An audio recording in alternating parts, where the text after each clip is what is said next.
Yeah, good morning, everyone. So yesterday we saw more of a flattish US market. In fact, in last few days, after hitting new high, the market is consolidating at higher level and remaining range bound in very narrow range in last 3 days. So that trend continued in yesterday trade as well. And also, futures are also more of a flattish in the US market. But what we see in the Asian market are seeing some softness. Specifically, Hong Kong market has come off by around 2%. We had seen a very sharp up move in Hong Kong market in last many days.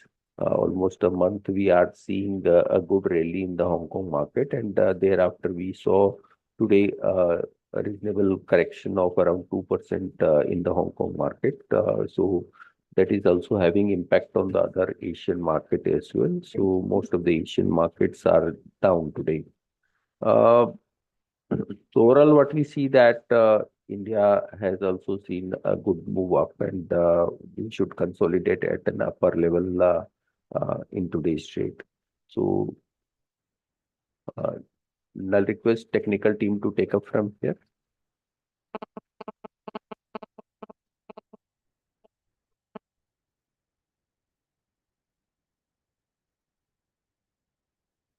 Yeah, Swati. Yes, sir. Good morning, all of you. This is Swati. Today, the market is likely to open on a positive note and we're likely to witness some sideways momentum during a day. Last week, we have seen that the Nifty somehow manages to maintain a closing about 22,500 levels, which gives some sort of a relief sign. Henceforth, in the coming few trading session, Nifty might face a resistance nearby its 22,570. Any move above that level will extend this pullback rally towards 22,640 to 22,700 levels. Whereas on the downside, as of now, the support is placed at around 22,400 levels, 440 levels. It is a support provided by its 50 DMA. Any move below that level will attract a profit booking, which might take a Nifty towards 21,370 to 21,200 levels. As of now, this pullback rally is likely to be sustained as long as it sustains about 22,400 levels on the closing basis. Coming towards the Bank Nifty, for today intraday purpose, the resistance is placed at around 48,340, 48,500 levels, whereas the support is placed at around 48,200 and 48,000 psychological mark. Coming towards the Fin Nifty, 21,560, 21,600 are the crucial resistance levels we need to keep eye on it, whereas the support is placed at around 21,500 and 21,440 levels. Coming towards the stock specific, Coforge really looks good on the technical basis. We have already initiated a buy call in this particular counter. We're looking for a target of 5,000 levels on the high side, so one can take a long positions in the Coforge for a target of 5,000 with a stop loss of 4,600 levels on the downside. That's it from my end. I request derivative team to take a call forward. Yeah, thank you, Swati. On the derivative front, see the overall data is still the same as it was in the last week or so. Open interest is a little high with PCR now. We have seen a bounce from 22,000 up to 22,500 or so. There is a good bounce that has come in, and that is why the PCR has also come up from 0.7 or to 1.24. It is still at comfortable levels, slightly higher, but at comfortable levels. It can still go up from here. The VIX now so close to the results. The VIX has increased and it will continue to increase from current levels as well. It can go up towards the 25, 27 levels, probably even 30. So yeah, the only way VIX can increase is that volatility will be there on either directions. And Nifty's come near the 20,000, 22,500 levels, which is a resistance area. So if Nifty does cross below this 22,500 on the futures, we might see further selling, which can come in up to 22,200. Until then, there can be buying action that can continue up to 22,800 odd level. So your stop loss for long should be around 22,480 odd on the futures. From the stock specific front, we are seeing some defensive, seeing good buying action. Again, there is rotation, like IT sector witnessed some buying, FMCG witnessed buying, now pharma is witnessing some buying. So yes, these defensives are witnessing some buying, and they can further witness some more buying. We are seeing good momentum in the PSU pack as a whole. And Concor has witnessed a price volume breakout, and the open interest, a lot of shorts have covered. So we expect the stock can witness good buying action as well. Further, BEL, BHEL, IEX, all of these PSUs have seen good open interest action. They can witness further buying going forward. So yeah, look out for the same. Yeah, so that's it from my side. Like to ask the fundamental team to take over, please. Good morning. Kalpataru Projects has signed contracts with Saudi Arabia's Aramco for expansion of master gas system network for a contract value of 7,550 crores. So it's a big project. So that's positive for Kalpataru Projects. RITES Limited has inked a pact with Bangladesh Railway for supplying 200 passenger coaches for 915 crores. So that's positive for RITES. And on the result side, Data Patterns result is below expectation. Although order book is at 1083 crores, up 16% year on year. Revenue was flat year on year. However, EBITDA margin came higher than estimates at 51%. Expectation was at 40%. Even last year, the margin was at 40%. Overall, because of tepid revenue, the profits also came in lower than expectation by around 10%. Profit was at 71 crores against expectation of 77 crores, whereas last year the profits were at 55 crores. Because of the steep run up in the stock price in the last 3 odd months and lukewarm results, we think that in the near term stock will remain sideways, but from long term perspective we remain positive. Jyoti CNC Automation, newly listed IPO, result has improved, although is slightly below our expectation, considering that stock had rallied in anticipation of better numbers in Q4, which is the largest quarter in terms of a full year. So revenue grew by 20% both sequentially as well as year on year. EBITDA margin came at almost 30% versus December quarter's 25% and last year March quarter 22%. So margin saw a good improvement. Profit came at 100 crores versus 70 crores last year. We were expecting close to 104, 105 crores. So marginally below our estimates. If at all there is a correction of 10 to 15% in the stock due to market volatility, then it can be a decent entry point, considering that company is one of the leaders in the CNC machine industry, which is having very good tailwind. So keep an eye on Jyoti CNC in case of corrections. Ujjivan Small Finance Bank result is above expectation. Loan growth was 24% year on year, 7% sequential. Profit before provisioning grew by 26% year on year, 13% sequentially due to expansion in NIM and controlled OPEX. Credit cost came at 1.1% against December quarter's 0.9%. So we have seen over last 4-5 quarters, credit cost has been normalizing from almost zero levels for a few quarters. It is now consistently rising, and we think that it will settle between 1 to 1.5% range in the current year. Profit came around 7% ahead of estimates and grew by 10% sequentially. Asset quality was stable with net NPA of 30 basis points. ROA remained above the 3% mark throughout the whole of last year in all quarters. But we expect it to marginally come down due to rising credit cost. And we think that ROA can settle at around 2.8 odd % level in the current year. We remain positive from long-term point of view on Ujjivan Small Finance Bank. Thank you. Good morning. On Friday, Organics posted the results, which were above expectations. Revenue grew by 9.3% on a YY basis. This was largely driven by volumes. EBITDA margin reported at 27.2% versus the expectation of 25.5%. Also, there was a sequential improvement in margins, which was largely on account of strong performance in ATBS. The management has highlighted demand concerns with regards to antioxidants.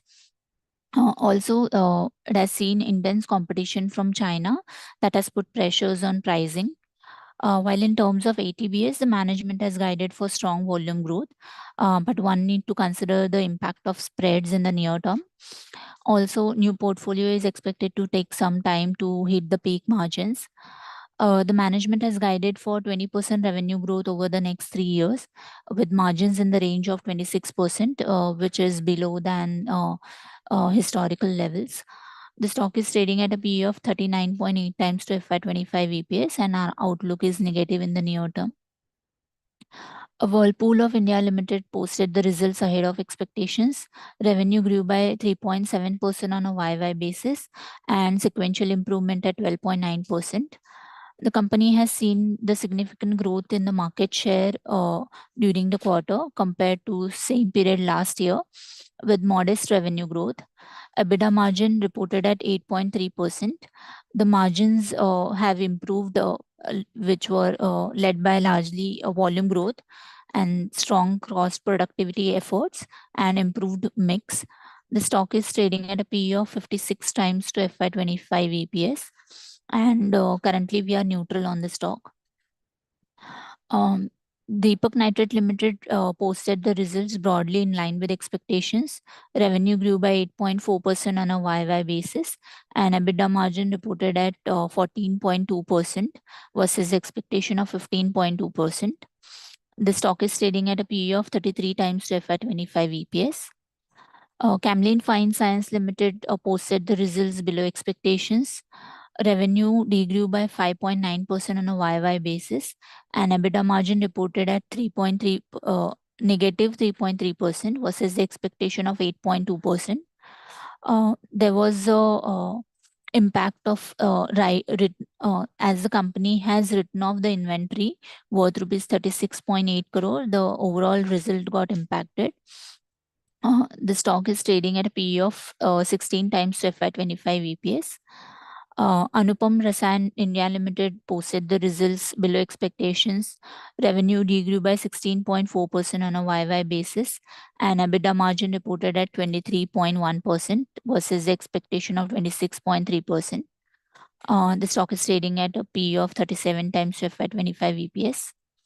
We'll provide the outlook for these results post the con call. Thank you.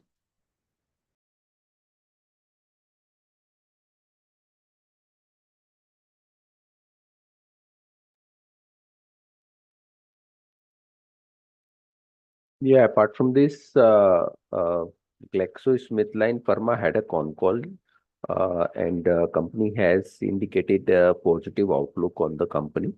The revenue grew by 18% year on year, even after NELP had an impact in the revenue.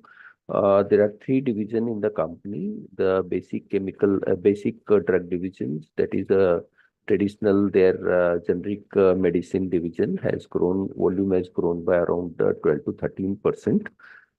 And they gained market share by around 0.6%. Apart from that, the new specialty division, which is the key driving force which the company is driving. Here, the revenue had come strong growth and had seen around 100 crore mark in this drug, and there they want to take it to around 10 to 15% over a period of time in next 3-4 years to the overall revenue. Here, the company has 3 drugs. One is this Ingrix, which is a vaccine for herpes, and then apart from that, there are Nucala, and another drug is Trelegy, which is an inhaler. and it has a market size of around 4,500 crores. So there is great growth possibility in that. Apart from that, their old pediatric vaccines market is also seeing revival and had seen growth of around 19% year on year. So this business was not doing well earlier because of COVID, and the vaccines, private vaccines, were slowed down. Now that has started picked up and are showing good growth. Here, the company has around 23% market shares. So here, the growth is likely to continue. Apart from that, they are likely to see some benefit because of the raw material price decline and employee VRS, which has happened in the previous quarter. So that is likely to add up to the EBITDA margin. So overall, seems like company has indicated that they are likely to see double-digit growth, and the margin which has come in the FY24, which is one of the highest, is likely to sustain or improve from here. Only concern is that stock is a bit costlier than all other international pharma company of around 40 times FY26 earning. What we see that the growth the company has a potential to grow faster than what it has guided, and can sustain the growth momentum in coming period. So any corrections from here will give an opportunity for Glaxo to be positive returns in the coming period. So buy on decline on a Glaxo Pharma.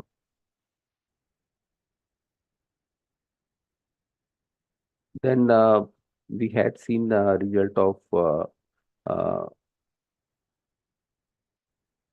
India Cement. India Cement result were more in line with expectations. The volume came in at 2.44 million ton versus expectation of 2.65 million ton. A bit lower than what was expected, but the margins came in line with what was expected at 3.8% versus 3.9%. So overall result was in line with expectations. Then SAIL has come up with the numbers. Apparently looks like company has reported very strong EBITDA, but there is a one-off in it. Company has reported EBITDA of 3,475 crores, but in that 1,714 crore and 185 crore together are on account of some provisional railway price increase which they had accounted for. So excluding that, the EBITDA is 1,576 crores versus expectation of 1,800 crores. So lower than what was expected. So apparently looks positive on account of some one-off. But apart from that, the outlook for the coming quarters for all the steel companies are positive, as prices are seeing some upward momentum, though the average price of last quarter and average price of this quarter will be more or less same, because last quarter we were seeing declining prices and this quarter we are seeing up prices. So taking price up till now, the price will be same. But the company will be benefiting from lower coking coal prices, which will have been declined by almost around $30 in the next quarter. So positive on that account, lower cost. So that will add up to the EBITDA. Then another company, SGS, a small company in auto sector, has reported good set of number where the revenue has grown by around 75% year on year and 16% quarter on quarter. That is also driven by some acquisitions which the company has done in the last year. But excluding that also, the organic growth is almost around 36% year on year.